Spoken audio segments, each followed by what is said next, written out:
এই বানরটা সারাদিন মদ খেত আর বখাটে বন্ধুদের সঙ্গে সময় কাটাতো। সন্ধ্যায় বাড়ি ফিরে এসে নিজের স্ত্রী বানরীকে মারধর করত।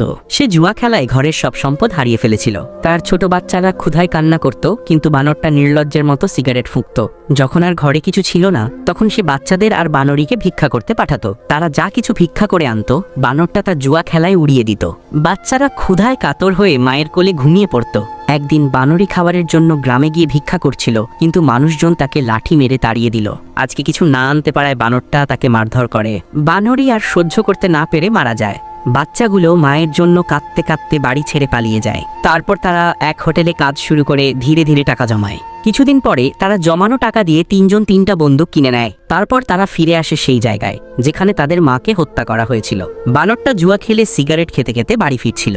বাচ্চাগুলো তাদের শয়তান বাবাকে গুলি করে মেরে ফেলে এবং মায়ের কবরের কাছে গিয়ে কাঁদতে থাকে। আর তুমিও যদি তোমার মাকে ভালোবাসো, তাহলে কমেন্টে মা লিখো।